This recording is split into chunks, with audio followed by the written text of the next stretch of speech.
السلام عليكم ورحمة الله وبركاته. بسم الله الرحمن الرحيم. الحمد لله الذي هدانا لهذا وما كنا لنهتدي لولا أن هدانا الله، حمدا كثيرا طيبا مباركا فيه.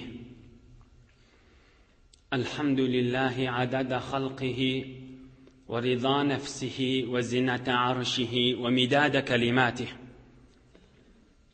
اللهم صل وسلم على عبدك ونورك حبيبنا سيدنا وسندنا مولانا شفيع ذنوبنا محمد النبي الأمي الأمين، وعلى آله وأصحابه وأنصاره وأتباعه أجمعين. لا أسألكم عليه أجرا إن أجري إلا على رب العالمين.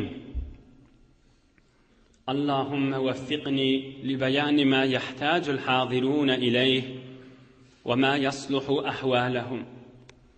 إلهي أنت مقصودنا ورضاك مطلوبنا، فأعطنا كلنا محبتك ومعرفتك. بيك ربمز باك الله تبارك وتعالى همانذين طاعات عبادت لنذي صالح أمل لنذي خداي چين وترشق لنذ ومحبت لنذ وتمام دعاء خير لنذ لطف كرم بلا قبول دبتا همانذا إيلو نيشرينذ دوس يارنذ قوم خيشنذ إناتانذ وغلغيذنذ دنيا وآخر سعادة قننمك يدى عقلق بإذن إن شاء الله. خداي تعالى يورت لمذي پارهات edip vatanımız emniyet bolup ulamalarımız ve milletimizin ağzı birliğine dünya ahiret saadette yaşadık inşallah.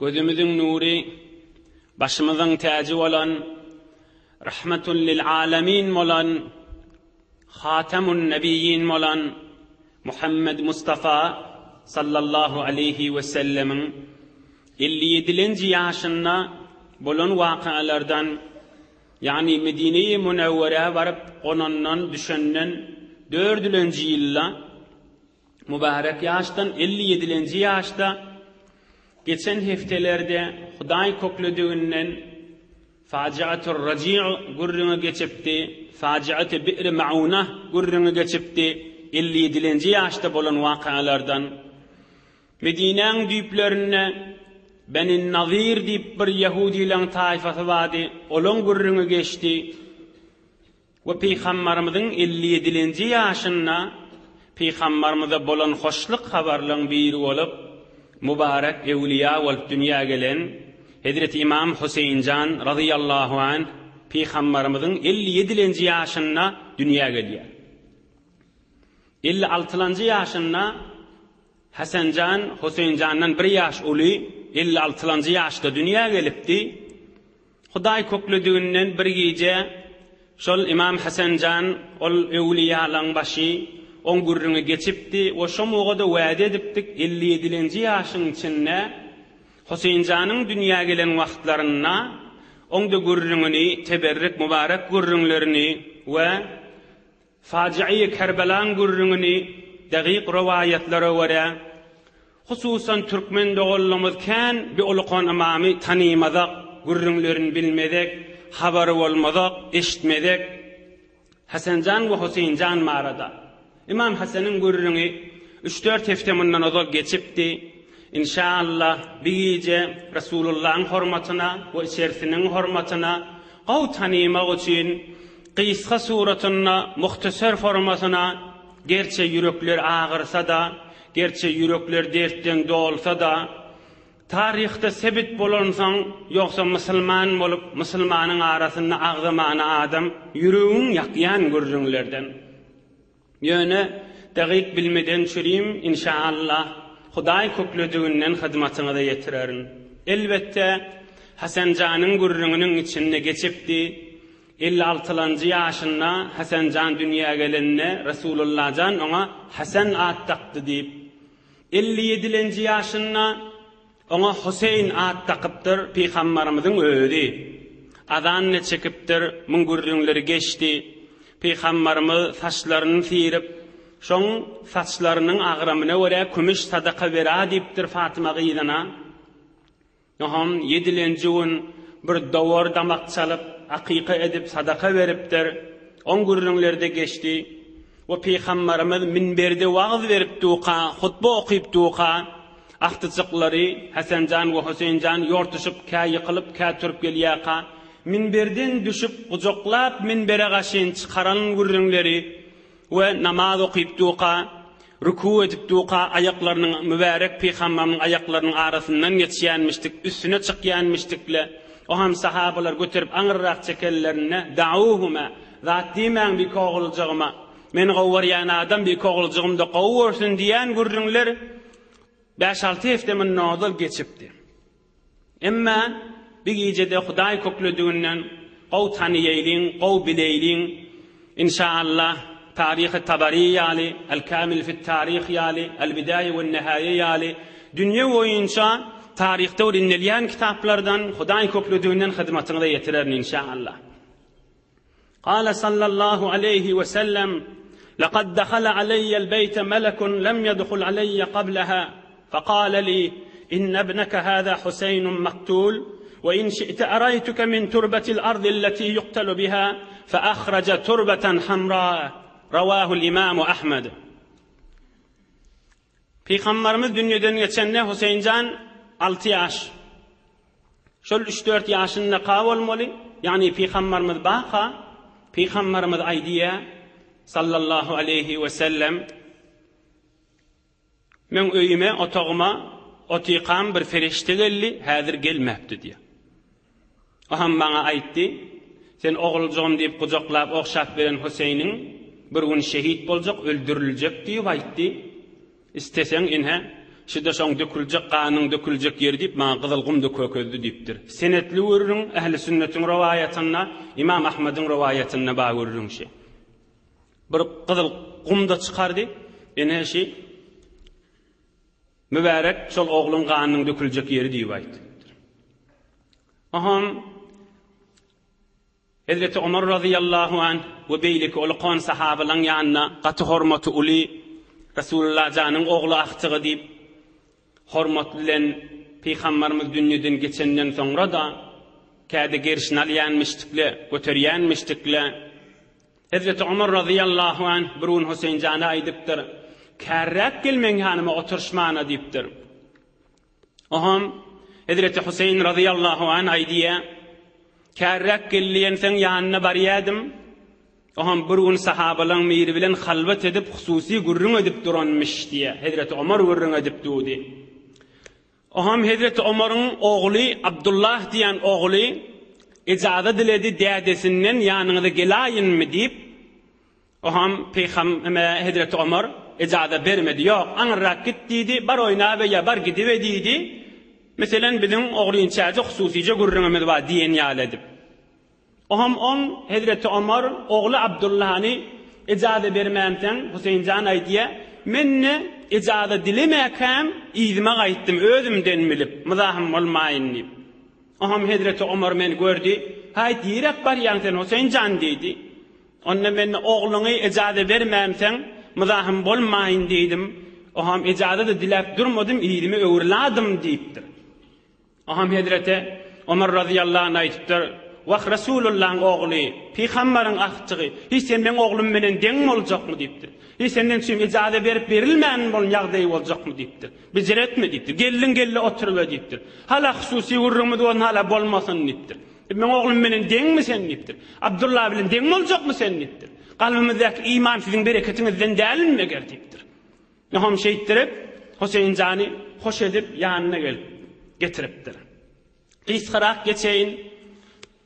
Bir gece köklenliğinden ahirki şehit bolýança Hudaý köklediğinden iki ölsem inni kefdäge alsak azadygy galyp ýoluk boljak görülüň. Hazreti Osman radıyallahu anh'ın halife wagtynda Afrika feth bolýa.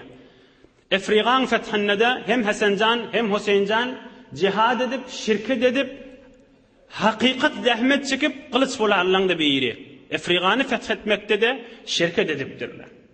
Beter pespel Resulullah'ın ahlakından öğürlerine geçen teberrük evliyamışlar. Hüseyincan bir vaxt atını minip baryaqa yolun uğruna bir neçe garip adamlar yerin üstüne çörek koyup ip duranmıştıklı her kim bir devum alıp Aham ey Resulullah canın oğlu gel biz bilen bilesenle çöreği isen deyipdirler. Hiç bir öğüdüne ağır tekebbirlik bilmeyeni yuvaş şaçıktan bolya deyip havluk mancık ağralarına oturup olan çöreğinden ip ondan sonra aydıptır. Siz beni çağırdınız, men de sizin taçanızda, sizin çöreğinizin başına oturdum deyiptir. Indi men de sizi çağıracak, siz de mena bolya deyin deyip hemmesin öyüne gidip qawna har verip olar hoş edip göğe verip şeyle bir pesperlikte, ahlakta Resulullah sallallahu aleyhi ve sellem'den miraslanan beyik evliyalar.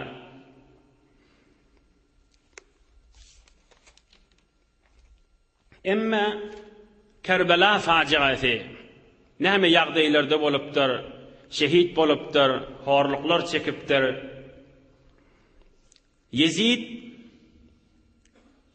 hukumeti eline alıp fasıklık edip, fajırlık edip duran zamanında Hazreti Ömer'in Abdullah diyen oğlu men beyet etjek dälipdir. Hazreti Ebu Bekir Siddiq'in Abdurrahman diyen oğlu men beyet etjek dälipdir. Kabul etmeýänlipdir sen baş bolup gelmäňi diýipdir. Oşa beyet etmediklerinde biri İmam Hüseyincan radıyallahu anhum ecmaîn. Hudaý Taala hemmelerinden razı bolup ruhlaryny şad etsin. Ve kan sahabalardan biz beyet etjek däl, yani kol berjek däl. Yani biz kabul etmeýässin diýip Yezid de Demeşk'ta Şam'damış. Aham Yezid'e de ağram düşýän bolmaly ki Hüseyincan Resulullah'ın içerti we ahtygy we oğully diýip hesap bolýan. On beyet etmedigi, kol vermeýänligi kan ağram düşýän. Aham Hüseyinjana münden Kufa'dan namalar gelýänmiş. Qawqulagasyn. Kufa'ň adamty odal däden dıştada diýsen sen gel, biz sana kol berjek, biz beyet etjek, seni başymyz tutunjak diýip bir rivayetde 18.000 namada gelipdir. Daqiqrak gurrunlaşy. Beterken münden namalar gelýänmişdi Hüseyinjana. Aham ağasynyň ogly Muslim ibn Aqil radıyallahu anh şoňa aýdypdyr. Sen gaýrat et Kufaga bar, gör näme ýagdaýlaş namalary ýyzarla diýipdir. Şular bir haqiqaty barmy? Oglaň şu içeri menen barsam boljakmy men şotak, goşalan adamlaryň istiqbaly barmy? Men aýoksyna galjak, biz zalymiň öteginde durjak däl. Din yürüymeli, Resulullah'ın yolu yürüymeli, Kur'an-ı sünnet yürüymeli deyip de önce Muslim ibn Aqil Ebu Talib'in doğunun oğlu olyan Muslim diyen ağasının oğlular. Oham Muslim radıyallahu anh yoldaş, üç tane yoldaş bilen Kufa'ya kaşın gidiyor. Hey vurun horluk bilen, beter horluk bilen, hatta yani iki nefer susuzluktan ölüp can meriptirle yol yitirip ağdaşıp oham Muslim ahirki deminne Kufa'ya diye. Kufa'ya yetenle mun Kufa'nın adamları hey vurun hormat koyuya Hüseyincan'ın namayandası geliptir deyip. Beter mani sileye hele, beter tekrim ediye hele, niyabeten golle veriye hele, beyet de etiye hele, biz seni baş bilecek zat deyip.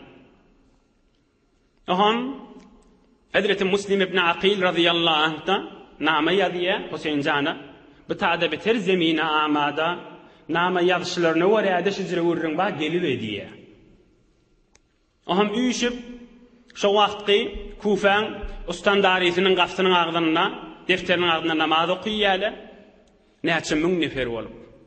Şol Muslim ibn Aqil ile baş bolup, oham soňra birleri habar gelýär. Siz dargamasaňyz, pytyramasaňyz, ol Şamdan müňden leşker gelýär, siz dargatjakdyr diýip.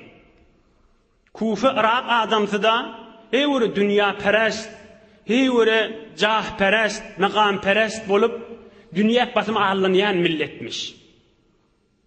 Müň döwründen adamla kemeli beripdir. Biriniň heleyi gelipdir, ay ogul kaç bizire gurrun gerek däl bide. Biriniň äri gelipdir, biriniň heleyi oglunyň elinden tutup, biriniň enesi gelipdir, biriniň heleyi gelipdir, şeýtirip kemeldi beripdirler. Hazreti Müslim'iň döwründäki adamlar. Kemelip 30 nefere gelip, 30'dan 10'a gelip, 10'dan sonra bir neferde tapylmandyr da kömekçi.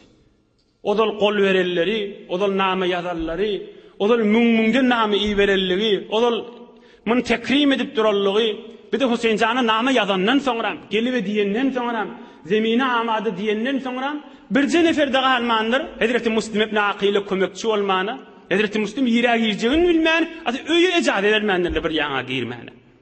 Aham bir qar zenanan öýüne ogrinçadan barıpdyr. Oňda ogly hyýanet edip, şo wagtky hakimden kärrep jaýda alar tamasy bolup da puzulçylyk edip, o da aýdyp, aham ol Müslimi heýwer horlap, şo wagtky hakimi Ubeydullah ibn Ziyad diýen mebğul, ýigrenji, ýüzgara adam onu heýwer horlap, kän aralaryna jerrebäs bolýa gurrun edýärler. Aham ahir Ubeydullah ibn Ziyad aýdýa, men seni öldürürün diye.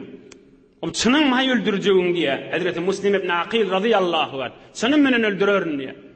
O Müslim ağlamanıdır ya. Men nama yazdım. Men Hüseyin Can'a geliydim. Zemine amadı dedim. Kütahda bir neferi yok mu? Kömekçi olup duran diye. Bir nama iyi verin hatta gal gelmesin diye. İyi vermeyen namandı diye.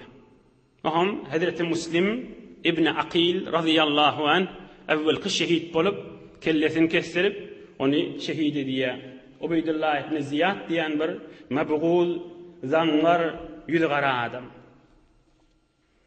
Oham 60-njy ýyl Peýgamberimizden 50 ýyl soňra şu waka awliya.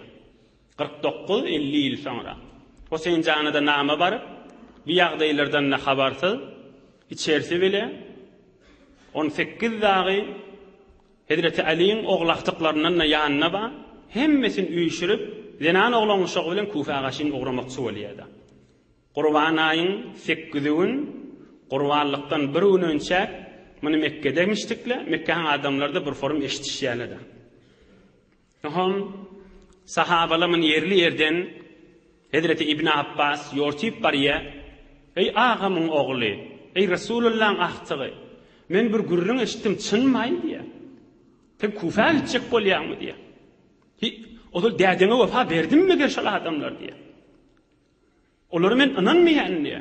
Bir kadar namalar çykarýa, müňden namalar. Ýok, bular inanma diye. Birji ýol wa diye gitjek bolsaň, Kufaň adamlaryna inanma diye. Inanjak bolsaň, awvel öz emirlerini, hakimlerini çykarsynlar. Biziň emirimiz ýok diýip bir elam etsinler, oham ugrasaň bir zat diye. Jan çekýär, haýyş çekýär.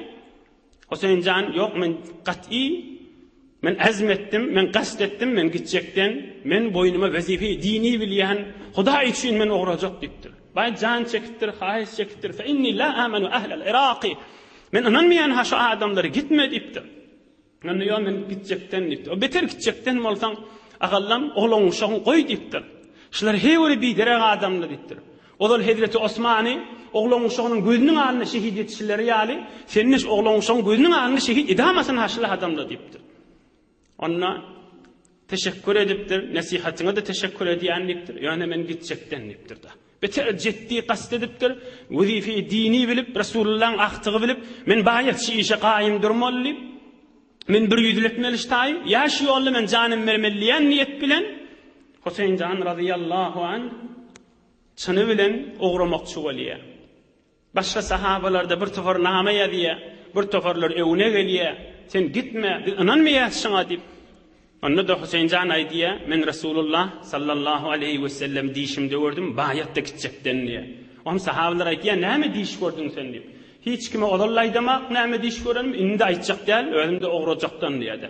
Emmäňde de teşekkür edýänni, maňa gowlugy isteyýäňiz, nasihat edýäňiz, ýöne men gitjekden özüme wazife dini bilýändir.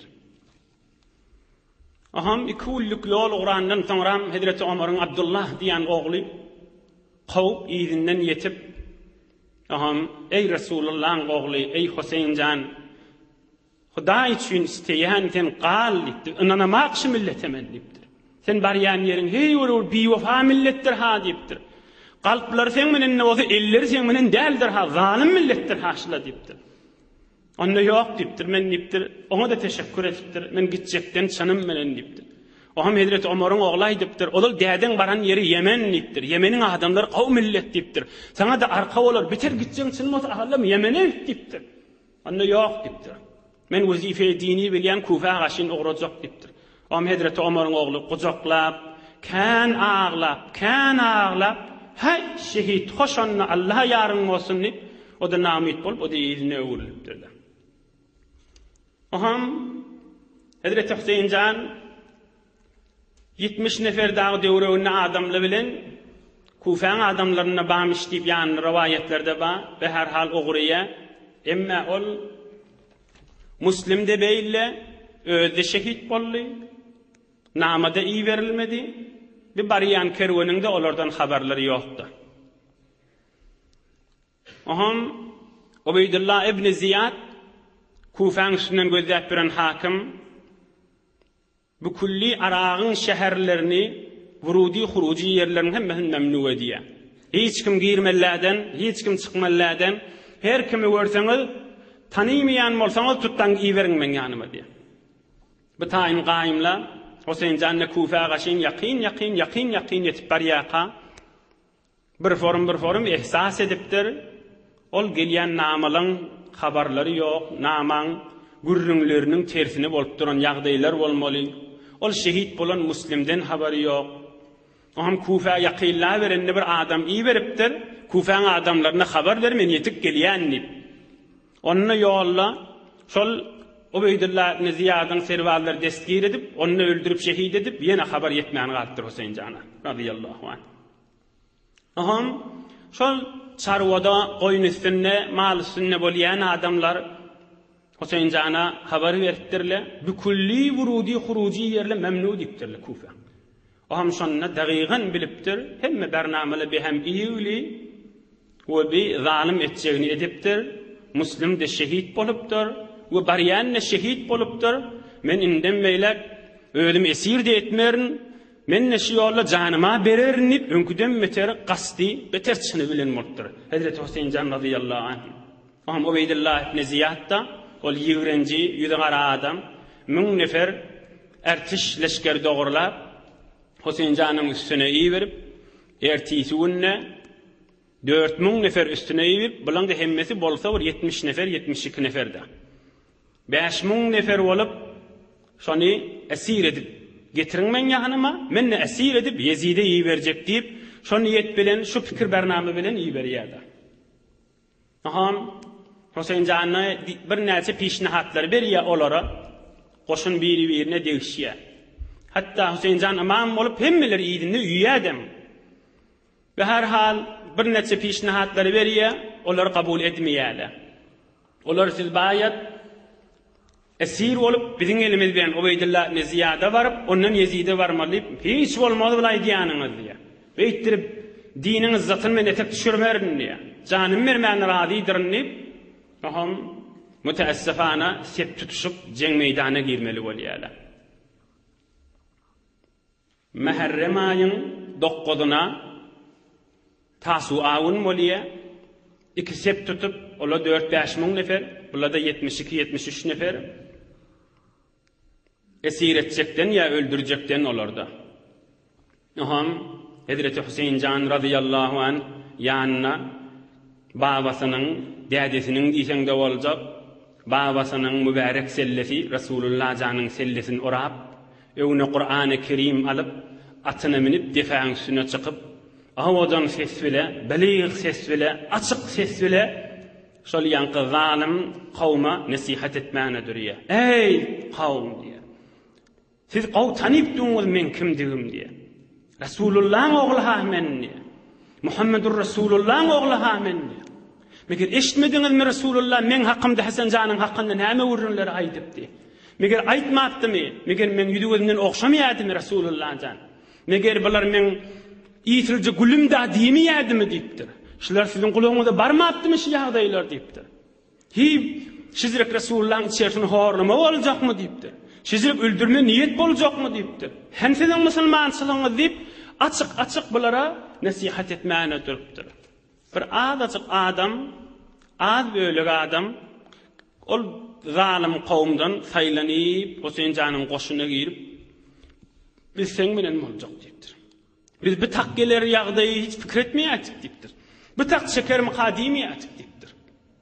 Oham, Aşura günü, Muharrem'in 10. günü, Ubeydullah ibn Ziyad yeni adamı iyi verip, bir cesur, yüzü kalın, yığrenci adamları iyi verip, vurşun, ölüşün deyip, hüküm iyi veriyordu.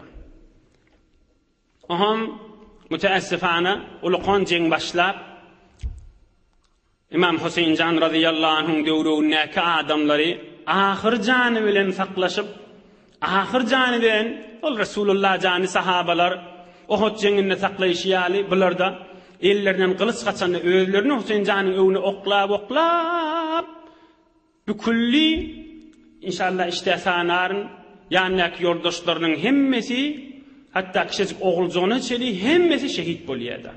Birce Hazreti Hüseyin radıyallahu anh'ın özü alýardy. Nihon hiç gaýsy jüret etmeýänmiş Hazreti Hüseyin'e gaşyn dofulmaga, Hazreti Hüseyin'i öldürmäge. Hatta şol zalimleň farmandasy da barın gurunda diýende özüň uraga da diýip, am Hazreti Hüseyin janyna ol Resulullah jan aýdypdyr, men şujaatym Hüseyniň üstüne düşükdir diýip, am Hazreti Hüseyin her kıljalyp dofulanna bir koyun şiirden gaçýanyk öýlerde gaçýanmışdykly, ýöne dofulup üýşüp de öldürmäge jüret etmeýänmişdikler. Am Hazreti Hüseyin Can radıyallahu anh hewre suwsap tefsirep, şo taýda akar suw Furat we şoňa gaşyn suw içmäne bar ýa. Müteessifane bir betbaht adamyň biri, ýüzi gara nejis adamlaryň biri, okýaý tirkamam menen mellep mübarek agzyndan vurup, mübarek agzyny ganatyýardy. Aham hiç gaýsy jüret edip naýza bellep, ya şemşir vurmana jüret edip bilmeýän. Aham Şemr diýen bir aňyrda bir nejis, ýigrenji, mebgud adam aňyrdan gelip, "Nähatdir baňyl korkak millet" diýip, bulary bir gaýraty mindirýän bir biderek kepleri aýdyp, birden gyzdyryp, şo durşuny dofulduryp, 50-60 yara bilen müteessifane onu şehit edýärler. Radıyallahu anh 54 54-nji ýaşynda agasy Hamza ýaly, dädesi Hazreti Ali Murtaza ýaly, agasy Cafer ýanyk, halifalar Hazreti Ömer Osman ýanyk, mübarek kanlary fakat din üçin, Hudaý üçin zalimyň eteginde galmaýly, zulmyň eteginde şijirek aýyrjak bolup daýawdyrmalylar diýip, gerçi öýdüniň şehit boljagyny bilse de, şehit boljagyny aňsa da, şijirek oglunyň şogy bilen bile, öýdüniň ýoldaşlary bilen bile bitin şehit bolup, kanlaryny ýere döküpdir. Hazreti Iqbal Lahuri aýdýar, "Bir zemini Kerbela bari duraft, lale der weyranha kari duraft, behr haq der khak و خون قلتیده است, پس بنای لا اله گردیده است, تیغ بحر عزت دین است و بس, مقصد او حفظ آیین است و بس, ما سوى الله را مسلمان بنده نیست, پیش فرعونی سرش افکنده نیست, خون او تفسیر این اسرار کرد, ملت خابه را او بیدار کرد. ای سبا ای پیک دور افتادگان, اشک ما بر خاک پاک او رسان. اون قانون کلی قماğa arılışıp yattı, fakat din içindir. Fakat la ilahe illallah için. Fakat dədesi, babası Resulullah canın yolu yürüysün deyip. Fakat Kur'an yürüysün deyip. Fakat din yürüysün deyip. Şimdi öz kanı bilen alem cihan belki kıyamete çeli Müslümanlara ve insanlara ders olsun deyip kanun dökmeye razı oldu. Ma sivallahra Müslüman bendeniz. Pişe Firavuni saraş efkendeniz. Müslüman niyanın Allah bendedir deyiptir. Firavuni bende derler deyiptir. Ma sivallahra Müslüman bendeniz. Pişe her Firavuni saraş efkendeniz. Ol öz zamanındaki zalim olan Yezid'i boynu eğmet deyiptir. Son Müslüman adam Allah bende olmalı deyip kanı bilen son tefsir etip geçti deyiptir. Hunu u tefsiri in esrar kard, milleti habera u bidahar kard. Yatan adamları oyundurdu diýipdir. Kıyamata sili oyunun diýipdir. Din için içerisi bilen bile nähilli içerisini ýeke-ýekede teberrüken atlaryny sanaýyn ruhlarynyň hoşlugyna da bolsa. Şolaň içinde şehit bolan Ähli Beytden Resulullah'ın içerisinden in başı Hazreti İmam Hüseyincan, Hazreti Ali'nin oğlu. Yani şol jengde zalimliň elinden şehit bolan Hazreti Ali Murtaza'nın özünün ewladyndan 9 nefermişdik da. Hüseyincan diýen oğlu şonda şehit bolýar. Ebu Bekircan diýen Hazreti Ali'nin oğlu barmışdyk, şonda şehit bolýar. Ömercan diýen oğlu şonda şehit bolýar. Hazreti Ali'nin oğlunyň ady bir Ebu Bekir, bir Ömercan, bir Osmancan, Cafercan, Abdullahcan, Muhammedcan, Abbascan, İbrahimcan. Şolaň hemmesi Hazreti Ali'nin oğullar. Şolaň hemmesi şonda şehit bolýar. Emma İmam Hasanjanyň ewladyndan 4 nefer şehit bolýar şoň içinde. Hasanjanyň Qasımjan diýen oğlu barmışdy. Ebu Bekirjan diýen oğullar. Bişirjan diýen oğlu, Abdullahjan diýen oğlu. Bu dördüsse İmam Hasanjanyň oğlu, dördüste şonda şehit bolupdyr. Hazreti Ali'nin ewladyndan 9 nefer şonda şehit. Hasanjanyň oğlundan 4 nefer, İmam Hüseyinjanyň öz oğlundan da şoň içinde 5 nefer şehit bolupdyr. Olaň da atlary biriniň ady Alijan, biriniň ady Ebu Bekirjan, biriniň ady Muhammedjan, biriniň ady İbrahimjan, biriniň ady Abdullahjan. Bu 5'si Hüseyinjanyň oğullar. Hüseyinjanyň öýüdi we 5 oğlu da barmışdy. Oğullaryny gaýtaýdyn: Alijan, Ebu Bekirjan, Muhammedjan, İbrahimjan, Abdullahjan. Şu 5 oğullar Hüseyinjanyň oğullarynyň atlary. Hemmesi näçe nefer?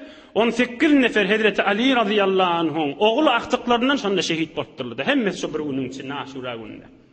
Ene din için Resulullah'ın aktıklarını eden ýagdaýlar da. Din için gallaryny dökeller da.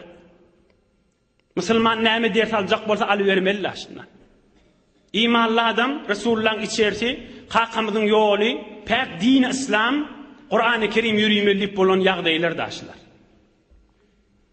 Emma ol öldürenler, zalimler näme ýagdaýlara düşüpdir, onu inşallah hyzmatyna da ýetireýin. İbn Kesir diýip bir alim adam geçipdir. Olay diye şu ürünle senet ýüzünden ilmi tarihta sahih rivayet, daqiq rivayetler diýip aýtýar. Inni kaýtjagym ha. Bular şehit bolandan wagt geçip geçmäke Yezid helak bolýar. Dünýeden ölüp gitýär. Hudaý Taala olaň üstüne Muhtar diýip bir adamy hakim edýär. Muhtar da aýoksyna galyp, her kim Hüseyinjanyň ganyna, leşkerine urşmadan çyrym gowgular. Muhtar aýdýar, her kim şu Hüseyni öldürmege şirket eden bolsa, goşunyna girip atşan bolsa, men şoň ganyny aljakdan diýär. Bütün Kufaň adamlaryny gyssaýa, hemmäňizden ýeke-ýeke habar aljak, kim vurdy, kim öldürdi, kim tir atdy, daqiqdy bilýär hemmeler ýeke-ýeke. Aham evvelkun başlanna şol atşan evvelki sefin öwelnäklen 250'sini tapyp 250'siniň de şoň kellesini kesipdir bir günde. Näme Resulullah'ın aktygyna siz bir hormat ýetýäňiz diýip. Bir toforlar gaçyp gidipdir, gaçyp gidenlerin hemmesi akyllan çaşyp bükülli diýwany bolup, däli bolup ýaşapdyrlar. Ol Şemr diýen biri var. Şemr diýip bir melun, bir necis, mebgud adam mady. Näme öldürmänmiň, öldürüň da diýdi. Onu tutup ele ýagyn kesip itleňe noklatdyrýan Muhtar. İbn Tufayl diýen adam awlin neyze atan adammış. Onu tutup sen neyze atdyňmy diýip boýnuna takyp, mun öwde goýup, fakat sen neyzatdan öldürüň diýip tirbaryň eterini öldürtdi. İbn Rafat diýen bir necis adam Hüseyinjan öz gujogyna alyp Abdullah diýen oğulcugyny suwjaz berjek bolanna oğlunyň gursagyndan worup ol Ähli Beýti şehit edeni sen näme tirbar ok atyp öldürdüň ahammanna daş bilen mellep öldürägaň diýip daş bilen mellep öldürüp çalajan garynda oduň içine oklap göberiň diýipdir. İbn Beşir Hüseyinjanyň böwrüni alyp maskara edip soňra böwrüni özüne alan adam. Onu bilip ele ýagyn kesip şölle oklap goýupdyr. Awunna janyň çykaryp edip. Aham ulamalar aýdýar, şoňa el uzadallar, Ähli Beytine el uzadallar, kılıç bularlar, nayda atallar, ok atallan hemmesi ya därlidi, ya yüzüňi qarally, ya yüzüge heywan surata meňdeş bolup adam suratdan çykdy ýa-da öldürildi diýipdir. Kim galdy? Ubeydullah ibn Ziyad galdy. Ol Kufaň hakimi bolup, boruň öldürüň, hökmen ölüşüň diýen. Muhtar aýdypdyr. Ubeydullah ibn Ziyad hulasa maňa tapyň diýipdir. Ya diri getiriň ya ölü getiriň diýipdir. Aham onu öldürüp kellesini ýiberdirler muhtara gaşyn. Muhtar da Hoseýnjanyň oglalarynyň birine gaşyn ýollap, ýüregi jaýlaşyp, menden hoş bolsun diýip, on kellesini Hoseýnjanyň oglalarynyň birine sowga eden ýana, belki ýüregi köşümesine sebep bolsun diýip, o zalim, fasyk, mebğuz, ýigrinji adamyň kellesini ýiberipdir. Aham kan şol öldürilen kellesiniň arasyndan goýanlaryna ol kon ýylan gelip kelleleň arasyndan aýlanyp şol Ubeydullah ibn Ziyadyň kellesini tapyp şoň üstüne aýlanyp şoň üstüne togurlanyp şoň üstüne düýürlenip burundan girip agzyndan girip kan wagtda seli şol Ubeydullah ibn Ziyadyň kellesinden aýrylmady diýe ol kon ýylan. Hudaý saklasyn, Hudaýyň dostuny düşman bolmadan. Emma indi musulmanlyň wezifesi, ýürek ýan adamlyň wezifesi. Hudaý aýdýar: "Ve beşşiris sabirin ellezina iza asabatuhum musibah qalu inna lillahi ve inna ileyhi raciun." Bütün musulman elbette ýüregi dertli böwrüne, beýtirip zalimin eteginde nahakdan öldürilip, kanlar dökülip, birinin dırnağının özü boljak, emma 18 neferi beýtirip nahakdan şehit edip, o da Resulullah'ın içerisinden ve beýlekle bilen 70 nefer, 72 nefer bolup, hemmelerini şehit edip, wezifämiz sabr etmek, inna lillahi ve inna ileyhi raciun diýmek. Resulullah jan aýdypdyr, bir wagtda size musibet ýetişip, hewer size agran düşüp ýüregiňiz ýanyp barýaka, meni ýa-da salagaň diýipdir. Men dünýeden geçşegim ýa-da salagaň diýipdir. Çon hiç bir musibet Resulullah jan dünýeden geçýär agyr däldir diýipdir. Ibaratyny okyp beren Resulullah janyň sözüdür. İza asaba ahadakum musibah falyezkur musibatahu bi fa innaha min a'zamil masaib. Rawahu al-imam Beyhaqi fi ash-Şu'ab. Resulullah jan aýdypdyr, beter ýüregiňiz ýanyp agyryp duqa, meni ýa-da salyň, men dünýeden geçsenim ýa-da salaň diýipdir. Şon men dünýeden geçmem diýipdir Resulullah jan iň musibetliň ulusurdur diýipdir. Gerçi biz başga ýagdaýlary elimiz gorsaga urmanymyz bilende, bütün musulman ýüregi dertlidir. Bütün musulman maňa narahatdyr. Hökmen musulman bolup Resulullah muhabbeti we adam ýüregi dertli, maňa hiç kimin gürrüňi ýok. Hemmesi narahat. Hatta biz namaz okuyamazda Hudaýyň huzuruna duqa salavatymyz näme? Allahumme salli ala Muhammed ve ala ali Muhammed. Hudaýa şükür mydam bizim salavatymyz? Allahumme salli ala Muhammed ve ala ali Muhammed. Allahumme salli ala Muhammed ve ala ali Muhammed. Allahumme barik ala Muhammed ve ala ali Muhammed. Emma Aşura'n arada tutmany soraýarlar. Bizim mezhebimizde, Hanafi mezhepde 10-njy Aşura'n arada tutmak beter sowaply, bir toparlaýdy hatta sünnet diýip. Yani sowaby kan. Sünnet bolany bilen onu bir adam arada tutmany bilen günahkar diýip bolmaýar ýöne. Peygamberimiz ahirki ýylyny ýaşyny aýdypdyr. 10-njy arada tutdum diýipdir Aşura'n. İnniki ýyla galsam 9-njy goşşak diýipdir. Yani 2 gün arada tutjak. Hem 9-njy hem 10-njy diýip. Am Resulullah jan inniki ýyla galmy sallallahu aleyhi ve sellem bi wefany berkitýär. Arada tutmak ýadyňyzda baha bolsa, ikisini bile tutsak gowy. Bir wagt 9-njy zir açyp tutup bilmesek, uzur bolup zarur bolsa, bunu tutup bilmedim men ertide tutup bilmeýän diýmeler, ertide tutamaly. O jüri beter zarurlygy ýok, hökmen 2 gün. Bir adam ya mariz bolýar, ya bir zat bolýar, hulady odru tafylýar. Yani iň gowsy Peygamberimizin özüniň nasihatyna göre hem 9-njy hem 10-njy gün. Ahirki jowrunda aýdyn, hem tamam edin. Hem bu barada bir teberrüken görüň hem ders görüň. Hazreti Ömer'in Abdullah diýen ogly bir alim adammış. Mekke-i Mükerreme'de hacı wagtyny atyka, mundan bütün dünýä boýunça hacı wagtyda yerin güdüniň hemme musulmanlar ba wagty üýüşip duqala, Abdullah ibn Umar el-Faruq radıyallahu anh'tan mesele soraýanmışdyklar. Falan zat dogrymy, falan zat dogry dälmi, falan zat hacd etmek nähili, falan zat namazda odatdy bir alim adamdan soralýan zatlary soraýanmışlar. On bir adam turup sorapdyr, şu hacda kan haca giderlerine haca giderler, umra giderler, bilýänlerle gitmedikleri de gitmek nesip etsin inşallah. Bir tuvardatlar etmeliler, falan dat öldürmeliler, falan dat etmeli. Bir gurrunlar bada hacın ihram mağlandan sonra o hem bir soğrattır, şivini öldürmek nahilli ihramda kan deyiptir. Aham Hazreti Abdullah ibn Umar el-Faruk radıyallahu anh ayıptır, feraset bilen, keramet bilen ağlattır. Yireli olyan sen deyiptir. Şivini öldürmek nahilli deyip soran. Onnemen Irak, Kufe yerlerden deyiptir. Ulu milletin içinde döwreğin wezzat, ey cemaat bir hayanı wezzan deyiptir. Husayn Can'ın kanını geltmenden soramadılar, doğrum doğru dädibin deyiptir. Şonu öldürmekte haya etmediniz, ar etmediniz. Ey bir haya millet deyiptir. Gep şivini sorayan menden. Utanmayan mı deyiptir. Hıcalat çekmeyan mı deyiptir. Näzire millet bollamaz siz deyiptir. Gep şivini sorayan menden deyiptir. Husayn Can'ın kanını sorandak deyiptir. Resulullah'ın aktığını haya etmediniz deyiptir. Doğru mu kan, doğru değil mi kan deyip durmadınız üstünde deyiptir. Şeytirip, ızgıdıp yok bol bir haya deyip utandırıp gövertir. Hudaý Taala iman avraydan ayırmasın inşallah. Hudaý Taala özünün ve dostlarının mehabbetini kursaklamızdan ayırmasın inşallah. Hudaý Taala yurdumuz parahat edip, ittihat, emniyet bolup, agdy birlik bolup, din, dünyamız abatlyk, mescid medrese hüzürlerimiz yürüyüp dursun inşallah. Bir alham, 3 kul huvallah, Suriye Felak-ı Nas koşup ötürlen ruhuna bahşedip il ve vatanımıza dua eder inşallah. Okuyuverim.